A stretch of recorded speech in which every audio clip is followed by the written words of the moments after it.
Alright, hi everyone. So we just got a patch notes for patch 1.43. The mid-season update is coming. I already talked about this in my most recent video. We just went through this here on stream and discussed and did some math on a few things. There's actually a lot of buffs in this patch. So generally, a lot of stuff is getting a lot better. There are no nerfs whatsoever and no bug fixes that would negatively impact builds as well. So in general, a lot of stuff is getting more viable and stronger. Now let's get started here. There are some changes that also make some stuff weaker, which is especially the Holy Bolts change. So there is one mention of Holy Bolts. I'm gonna go to that actually really quick. Here it says that it was a bug fix where it was scaling unintentionally high, especially for Necromancer minions. So this is, I guess, something here worth mentioning. Necro minions where they were just one-shotting like bosses, you know, even the highest pits possible. That is no longer happening, and they just changed how Holy Bolts works to now work off your weapon damage instead of the enemy HP. So the idea behind this is that it stays somewhere similar for most builds, but this Necro minion stuff at least is going to be adjusted. We'll see what it means exactly when we try it out. However, most builds didn't really care much about Holy Bolts, I suppose. And, well, yeah, we'll see if this really has a huge impact outside of the Necros. Now, for that, we also got some pits nerfs. So they want everyone to be able to at least farm their maximum masterworking materials, at least some, especially like, you know, C or D tier builds or so, were definitely struggling to even get to tier 60 reliably and farm that. So they made it easier to go there, so at least the first 60 tiers are easier. And this nerf to the pit will probably also continue a little bit in the later tiers. I'm not 100% sure about the scaling. We actually don't have any numbers on this. We never had any numbers before or after. They just said it's becoming easier. So in general, I would expect everyone to kind of move up a little bit in the pits, especially in the early tiers. So that's kind of good, and everyone can kind of just like make any build and kind of get at least to 61 and farm their Nephirin. So that's nice.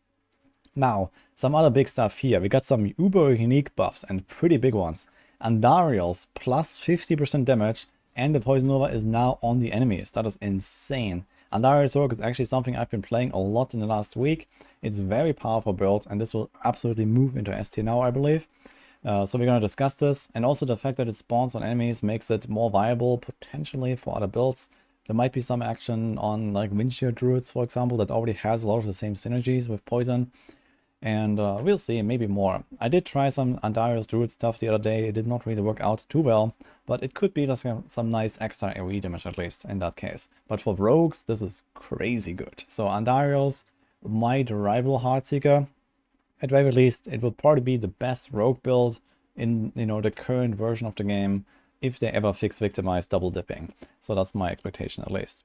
So very good stuff here. Then you have Starless Skies, maximum 5 stacks. So that is also pretty huge. Starless Skies is already a very powerful item, and now you get even more resource cost reduction and even more damage, so that's crazy good. For like any build that wants to spam skills, you get 50% resource, like it's insane. Tyrio's Might, the damage buff, or like the arrows, was pretty underwhelming for most builds. They're buffing it by 100%. This will not really save it for anyone besides Barbs, because Barbs have the only realistic way to scale this. Thanks to like a lot of the generic damage buffs that Barbs have, like Berserking, and I'm not sure if it works with Gushing Wounds. I think it does. So this is really the only way to scale this, and this makes stuff like Whirlwind, Tyrio's Might, Barb definitely a lot more viable as well, which is already pretty good. Outside of that, yeah, I mean, it's like maybe a twink item or so. You can do a bit more damage with that. It's going to be noticeable there. But if you just slap materials on like any random like rogue build or necro build or so, those arrows will still do nothing basically.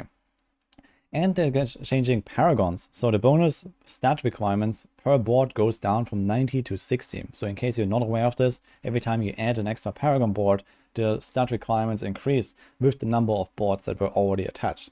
So this means that usually most builds have doubled round nodes up to board 4. So start 1, 2, 3. And now you'll probably get to board 6.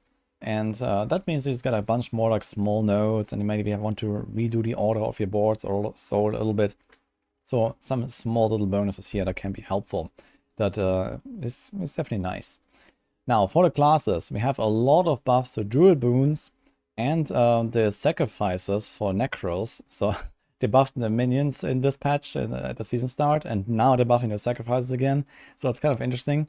But both of these things getting massive stonks here. So I can maybe show this real quick. So for the druids, for example, they get a lot of stuff here. So basically everything has been buffed on the druids with the spirit boons. They have more maximum spirit, there's more thorns, there is movement speed now. This is really nice for like leveling druids, for example. You're gonna use this while leveling until you have capped later, for example. Extra crit, extra life, extra attack speed, extra spirit, everything you want. The guaranteed overpower every 10 kills, so this is huge for Pulverize. There's more on Pulverize, by the way, here. That gets basically like more than double damage as well, at least with overpowers. So there's a pretty huge overpower buff here for Druids. Pulverize definitely back in action, not as like a top tier build, I would say, because of the single target damage. But it's certainly going to be a formidable build, I think. So that's really cool. And kind of similar for the Necros or the Sacrifices. So we can show this here. They basically took every single upgrade on the Necro Sacrifice and gave it a +5, no matter where it started. So you get a 10% crit instead of 5, and you get 35% crit damage instead of 30, and everything in between. So that was kind of big. And, well, some builds still want to sacrifice minions, and those have become a lot better now. So that's kind of cool. And then there's also lots of other small buffs here, especially druids, again, getting a lot of buffs here across a lot of their passives. Interestingly, also quick shift, so I have this mentioned here, goes to 8 stacks instead of 6 stacks. I was actually expecting them to kind of like buff everything but quick shift because it's already so ubiquitous, but it is more shifting for the druids. And yeah, anything that's not a shifting build is kind of like down bad still. So that is not changing. However, lots of small stuff. You get a bit more life from a few things here. You get a bit more damage from a few things. So there's like lots of little things. Also the key passive have been buffed. So everything that's not like Bestial Rampage and User and Strength. You see this here, there's Perfect Storm. There is Nature's Fury that has been buffed. You know, some little stuff. Defensive Potion that gives you damage reduction while fortified, that's kind of cool. Mending gives you an additional maximum life. So lots of cool little things here. More overpowers for the bears. So there are a lot of buffs here for Pulverize. So you're just going to get like overpower like every second hit or something at that point, basically. So that's kind of amazing. You have lots of overpower scaling, and especially with all this extra life that you have these days, if you run like 100k life or something like that, you're going to have a lot of overpower scaling. So that's going to feel pretty cool. I'm probably going to make a Pulverize Druid because I really love that build. So that's kind of interesting here. Some other stuff here. We also have other class buffs, so you can scroll down a little bit. Whirlwind Dust Devil is getting a pretty big buff, so this might kind of interact as well with, like, you know, some potential like Tyrius Might, Whirlwind build. Maybe you can throw into Dust Devils now. Flay, interestingly, is getting a huge buff. That is a bit surprising. So if you go up here to the barbs, there's like lots of small stuff, also like Call of the Ancients or something, but I don't think this will really do anything, and this will not really solve the problem that some of these skills have. But for example, Flay, which is currently like a meta build, very powerful build, and now it gets longer vulnerable and more bleed damage and more damage reduction and longer buff. It's kind of strange to be honest, but this is what you got. Some other cool stuff though for the buffs. Slaking aspect, which used to be the rend resource aspect, now works for all core skills, so that's going to be big, especially for double swing, I think. So this could be like something like early replacement for Starless Skies until you go for that ring, for example. So that is kind of cool. You can also spam your core skills more. Twisting Blades for rogues is getting some pretty massive buffs. So we have this down here. People ask me, Twisting Blades, is it back? I wouldn't really say back per se, but it's definitely way more playable, and we can do some pretty interesting stuff here with Twisting Blades, which is that now you can play Twisting Blades without combo points, and you can also play Flurry without combo points technically, thanks to this change, which makes Umber's Shrouds from melee skills. So the Dark Shrouds is like the #1 defensive mechanic for rogues, and melee builds have that problem that you have to use Puncture in order to generate those Dark Shrouds. Previously this was only possible with marksman skills, and now it works with melee skills. So you no longer have to play combo points only. You can play, for example, Inner Sight, Poison TB, and you have a lot more damage because there's some buffs here to TB itself. There's some buffs to Blade Dancer aspect. There's some buffs to some glyphs and some small stuff. And yeah, with some setup changes, you can definitely get to probably double damage or more compared to before.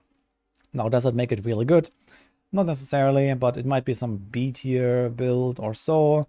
Maybe if there's some discoveries, even A. but we'll see about that. So it's definitely helpful, this change, but it doesn't really change the fundamental problem of close quarters combat being somewhat undertuned and having this downside against bosses when you can't crowd control the enemy, for example. But overall, Twisting Blades is a lot more playable. In fact, I've leveled a rogue on Twisting Blades 1 to 100 in the season already. That went pretty well, and now it's way stronger than that. It was just that in the higher pits, it kind of fell off at some point. But especially with the pit nerfs and these changes, there is some potential here to at least play it and not feel bad about it, let's say. There's also a flurry buff here. People are asking about flurry. Yeah, that won't really cut it, but we might move it from F to a D tier at least. We'll see. Rapid fire is also getting some changes, so it has a bigger size. It will probably still hit everything in one place. It didn't mention that they will change the spread of the arrows, but at least it's a larger ARE now, so that helps with the clear. And you can now target enemies at close range, so this will make it a lot more console friendly and a lot more like just in general playable and feel good basically. So I'm quite excited to see how Rapid Fire will be. But Rapid Fire remains basically one of the top builds next to Andariel's Rogue and Heartseeker Rogue right now. And also Penshot, I guess. So there's some stuff here. Now there's some smaller stuff here that I have mentioned. So there is healing pots are getting buffed. So they're just buffing like the base buffs basically of healing pots, or the base effect. Protector aspect, if you care about like barriers, is getting a bit of a buff. Flurry. The pet's minion bug is getting fixed, so in case you were not aware, this pet that we got, like the little doggy and a kitty, they were counting as minions for purposes of like a shepherd's aspect, and for like, this actually ruined the sacrificial glyph on Necromancer, for example, so that's being fixed. Tormented bosses are getting nerfed. That is a very strange change, I believe, because especially with all these player buffs and, you know, like how much power we have these days, it's kind of weird to nerf those bosses because it was kind of fun to fight them actually, I believe. But okay, some small walking arsenal buffs, but nothing really significant. Some small bloodlands buffs, but still kind of trash. And well, lots of other small stuff in there. There's also, for example, some grenade changes that people have been asking me about. I don't think this will, for example, change how we play grenades. It will just make the build slightly stronger because you get more random grenade damage. But the best grenade build is probably still the same best grenade build based on concealment or based on evading and going into stealth, for example. So this doesn't really change anything. There's also other small stuff like an Arrow Storms buff here or an Irons in the Dark buff there. I'm not going to go for every single thing. A lot of stuff is kind of like just small little things that don't really have any significant impact in my book, at least. And there's a lot of these little patch notes here. But yeah, overall the takeaway, I guess, is that Zorks have become a lot tankier and a bit stronger on all of the builds, but their single target problems are not really solved. Barbs are generally unchanged, Flays a bit better, and this woman stuff is a bit better. Rogues, TB, yeah, much better, but not meta. Then we have Andariel's Rogue, really top tier build now. For the Druids, they're just all around a bit better, a little bit more tanky, a little bit more damage. And you can have maybe some other options now for key passives, try some other stuff with, for example, Perfect Storm or so. So kind of nice little buffs, but nothing crazy. Druids are not gonna like mega move up or something like that. And for the Necros, well, mostly the sacrifice stuff, I guess, that really helps them. But Necros are already quite powerful, but also none of the weak Necro builds are really getting a significant boost from this patch. So this is kind of like where we're at. For the unchanged stuff here, so I was looking for certain things that we might have expected, for example. So there is no shatter fix, the double dipping is still in place, the same goes for Victimize. The boulder double cast bug is not fixed, so the double casted boulders from the Templars just do 0 damage, but they've actually done some other change for it, which is maybe a nerf. I'm not really sure. So that's some weird stuff about boulder. Bash also not being adjusted. Gushing Wounds is being unchanged, so that's still pretty crazy.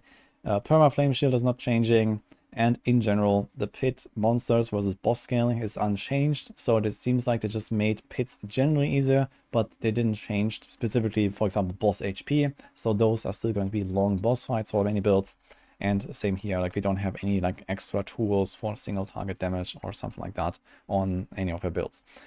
So this is kind of where it's at. There is obviously more details here. If you want to read up all of the patch notes, you can go find the link in the description. I'll put it there. And let me know what you think about these changes, what you might have missed in the patch, or what I didn't explain or talk about now. Of course, I can cover more stuff once you actually get to play the patch, which, by the way, comes next Monday. Usually it's on Tuesday, but this is actually in 3 days of the recording of this video. So on Monday, we're going to be playing this patch. And also sometime next week, I believe on Friday, we're going to get Season 5 news with the PDR. So there's a lot of stuff coming here. Really cool. So I'm quite excited to see what this will be like with the new changes, see how crazy the entire rogue is going to be, make it polarize Druid and maybe some other stuff. So I have a few things planned here already. And let's see what comes out of this. Hope you enjoyed my summary, and see you guys next time.